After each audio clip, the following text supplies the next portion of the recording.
my spouse is being unfaithful to me. It all began when I had to take a step back from work due to my declining health. Before long, my condition worsened, and I was forced to quit my job and stay at home while my wife, Alice, continued working to support our family. Despite this, Alice and I had a strong bond and were happy together.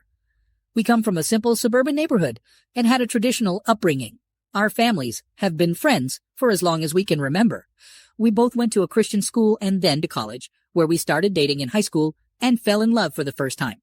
As we went through college, our relationship only grew stronger, and we were there for each other through thick and thin. We have a 7-year-old son together. My wife and I had a strong, loving relationship with a healthy, intimate life, until recently, prehistory. One day, Alice had to go on a business trip for training at another location for her company, which wasn't a common occurrence, but it did happen. We were packing her suitcase, going through the normal routine of making sure she had everything she needed, when I realized I had forgotten to grab her pajamas from the laundry room. She quickly got up to retrieve the pajamas, eager to make sure she had everything she needed for her trip. I had an idea to brighten up her day. I wanted to surprise her with a special touch, so I took a moment to write a love note from both myself and our son. The letter was filled with declarations of our love and adoration for her, expressing how much we missed her and couldn't wait for her to return home. As I gathered her belongings and placed them back in the suitcase, I couldn't help but notice something strange. It was a piece of lingerie, absolutely stunning in its design and detail, but it was completely unfamiliar to me. I was taken aback, wondering where it could have come from and why it was mixed in with her things. Alice typically wears practical undergarments, free from any lace, patterns, or frills. But this piece of lingerie was different. It was a corset, adorned with delicate decorations and intricate details. In that moment, a jolt of surprise ran through me as I realized the potential implications of this discovery. I was devastated to think that my wife may be cheating on me. Despite the heartache I felt, I decided to keep my thoughts to myself, at least for the time being. Alice returned with the laundry, and we closed the suitcase and went to bed. However, she showed signs of wanting to be intimate, but I told her that I couldn't, citing my health issues as the reason.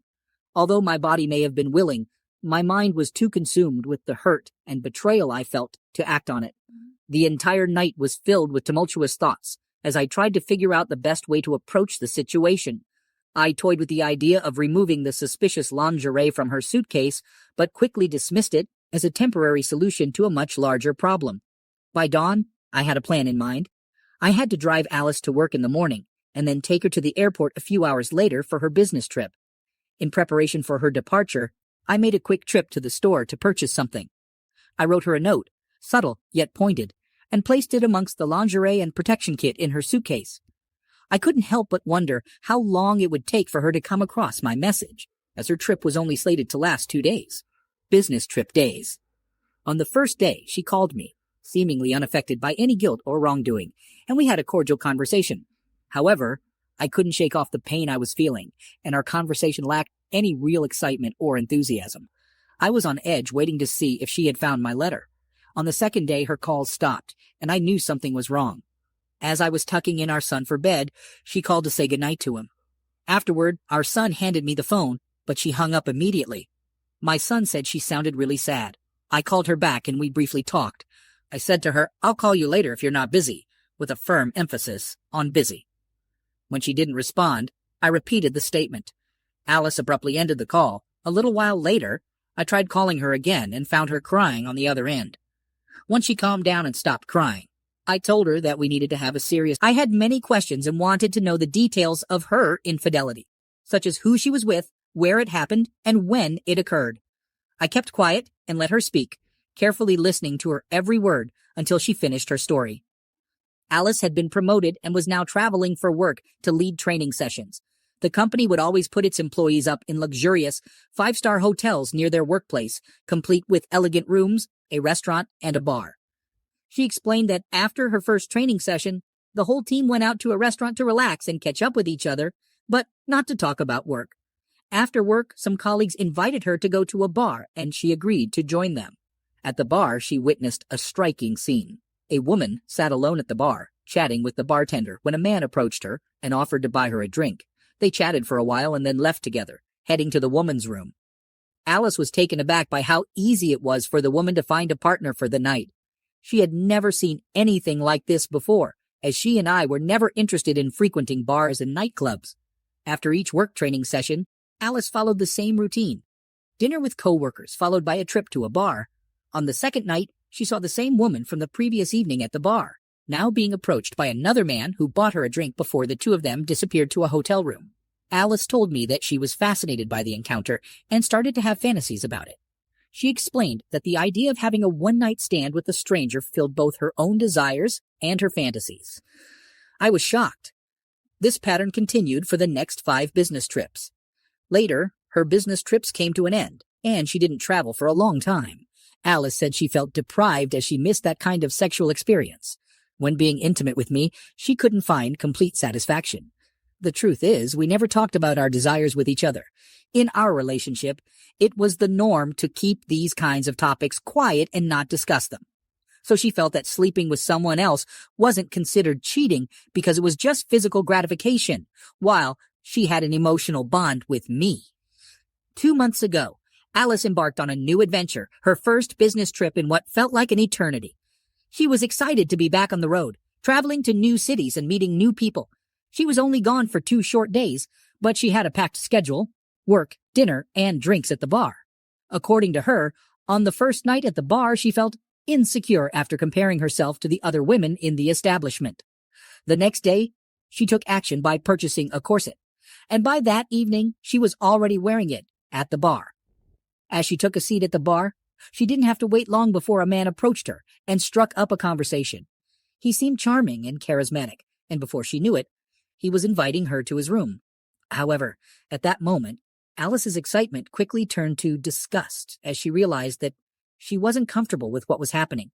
She didn't want to be just another conquest, used for someone's pleasure. In that moment, she realized that she needed to be true to herself and not compromise her values for fleeting attention from a stranger. She showed the man her wedding ring and said that she was married. He told her something like, "We won't tell anyone about this, it'll be our little secret." But she got up and went to her room alone. She swears that's exactly what happened, but I kind of doubt it. And now we move on to her last business trip, the one when I noticed the corset in her suitcase. Alice went to training in another city, checked into the hotel, worked, and prepared materials for the training. And before she went on, she noticed my note and the condoms. She immediately called her son because she realized she couldn't talk to me after everything that had happened. Alice claimed that she simply forgot to put away the corset after the last conference when she bought it, and that all her physical contacts were long gone. She also said that her conference went very badly because she was sitting all the time and couldn't find a place for herself. Then she started crying and apologizing again. I told her that we would talk when she arrived. A day later, walking towards the arrival's gate, the airport was a hive of activity with people coming and going. My son and I were on the lookout for Alice, eagerly scanning the crowd for any sign of her. The anticipation was palpable, with my son practically bouncing with excitement, eager to see his beloved mother once again. Finally, the moment arrived, and Alice stepped into view, and my son let out a joyful cry as he ran towards her, wrapping her in a warm embrace. I stood there, observing the reunion from a distance, and felt a bittersweet mix of emotions. Despite everything that had happened between us, my love for her still burned brightly, and I longed for her return. Driving home, I tried to gather my thoughts and prepare for what was to come. I didn't want our son to be involved in any of the drama, so I took him to his grandparents' house, so that he wouldn't have to overhear what was going to be a tough conversation. The drive home was quiet, with the only sound coming from the hum of the engine and the occasional sniffle from Alice as she tried to compose herself. I could tell that she was bracing herself for what was to come, and I knew that it wouldn't be an easy conversation, but one that was necessary if we were going to move forward as a family. That same evening, when I got home, Alice had already set the table. I wasn't interested in food, so I cleared everything from the table and asked her to sit down. We sat down opposite each other, as if in negotiations, and started the discussion. I asked her to be honest with me and not lie. Otherwise, I could offer her a lie detector test. Alice agreed and promised to be truthful. For more information, I printed out all her phone conversations and correspondence so that we could go over each point and I could finally find out the whole truth.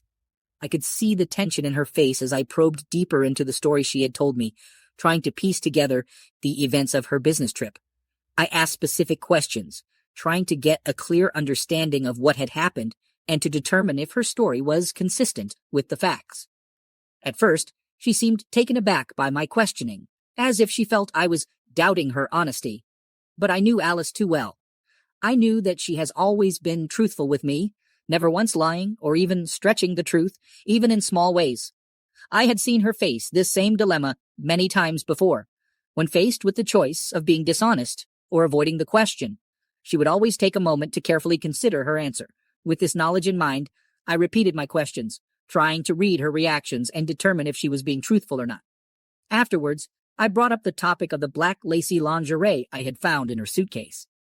Alice explained the same thing she had before, that she wanted to look more appealing and feel more confident. She also mentioned a movie she had watched while I was napping earlier that day that had inspired her to make the purchase. I continued to press her on why she hung up the phone before speaking to me when she returned from her business trip. Alice finally confessed that she felt overwhelmed after finding my note and the condoms in her room and didn't know how to talk to me about it. So she called our son to gather her thoughts before speaking to me. I probed further, asking her to recount the details of her encounter with the man at the bar. Her voice shook as she confessed that she was dangerously close to giving in to temptation and following him back to his room. She had managed to resist by showing off her wedding ring, but his nonchalant response of not revealing anything if she didn't go was almost enough to push her over the edge. She admitted that she was teetering on her chair, ready to go, but something deep down inside held her back. When I pressed her to explain what it was, she simply whispered that it was her conscience. Despite the inner turmoil, she had still considered giving in to temptation. Our conversation continued late into the night, lasting until the wee hours of Sunday morning.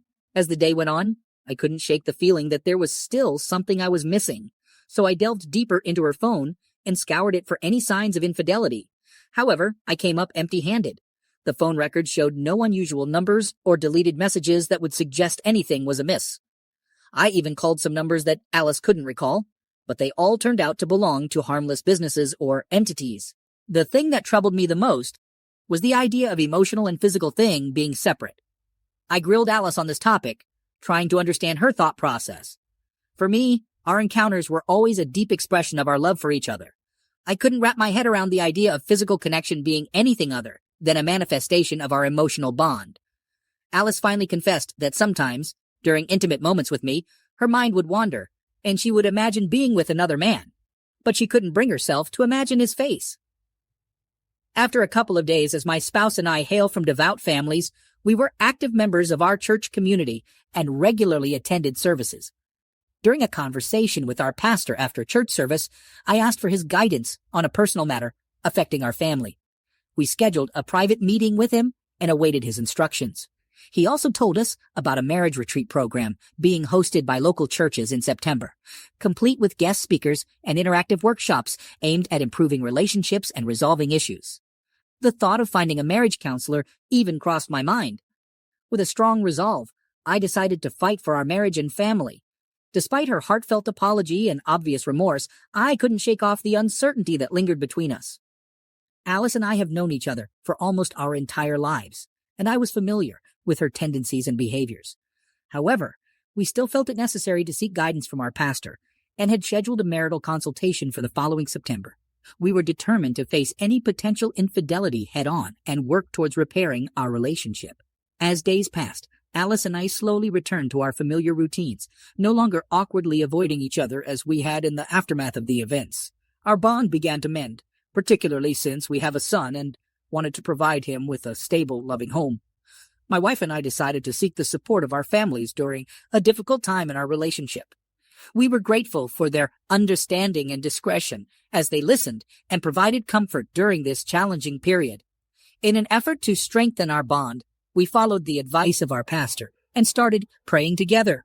Despite this newfound peace, I still had lingering doubts and questions about our relationship, especially when my wife had to travel for work.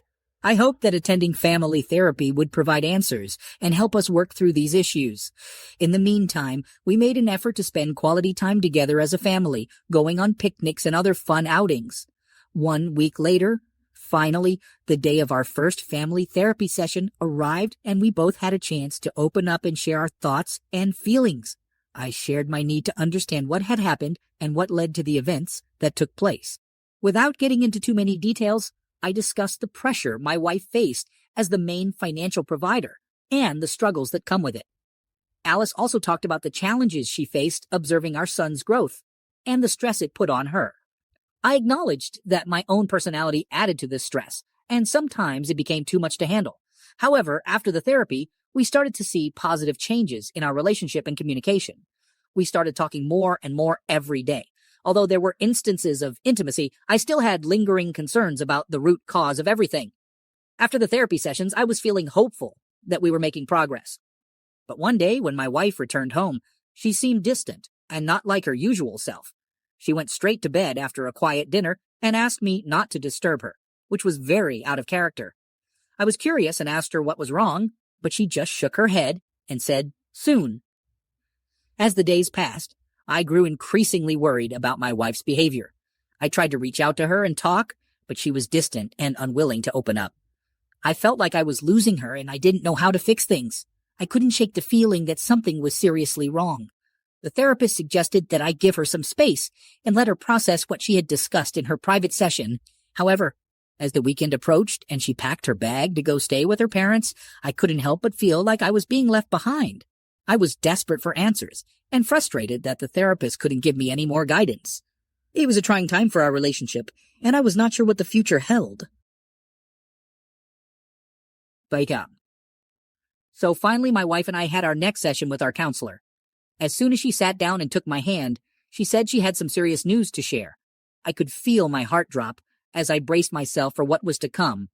Her voice quivered as she began to speak, and the words that came out of her mouth shattered my world. It turned out that Alice, the woman I had loved and trusted for so many years, had been unfaithful to me. She had been having an affair with a coworker from her study program at the office. The betrayal cut deep, and I felt like I couldn't breathe. The revelation changed everything, and I didn't know if our relationship would ever be the same again. The black corset was meant for her lover. Both she and I were in tears as she confessed her continued dishonesty. Alice expressed regret for keeping this secret from me and revealed that the affair had started 2 years prior. They held similar job positions and were constantly communicating through emails, texts, and phone calls for work. As they got to know each other better, they started flirting, which eventually escalated to explicit conversations. One night during a work trip, they ended up going out to dinner, and later to her hotel room, where they became intimate. Despite promising each other that it wouldn't happen again, they continued their affair at every work trip. Her lover was already married. When I asked why she started to view me differently, I was told that it was because I was unable to work and she became the sole breadwinner. This was not how she was brought up, as her father was the provider while her mother stayed at home. My own family was similar, although my mother did eventually start working when I was older. Our bed life suffered when my health declined. When I asked her how she perceived me, she responded with weak and not fulfilling my responsibilities. Alice became emotional again. She then explained that when I returned to work a few weeks prior, she realized how much I loved her because she had previously mentioned feeling overwhelmed as the sole source of income. Despite not being at full health, this action changed her perception of me and motivated her to come clean. Until that point, my wife thought she could handle the counseling sessions and that I would be satisfied with the progress we were making.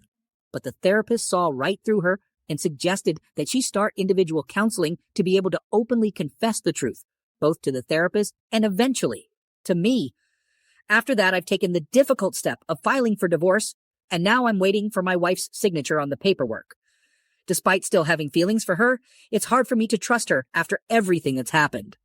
Alice is in the process of moving in with her parents, where she went last weekend to come clean to them and find a place to stay. We're still figuring out what's best for our son, as I want him to be with me, but at the same time, I need to work to support myself. However, with my current health concerns, I'm not sure if I'll be able to balance both work and taking care of him. It's a difficult situation, and I'm trying to navigate it the best way I can. As soon as my lease is up, I'm planning on packing my things and moving out. I'm hoping and praying that my job will still be there for me.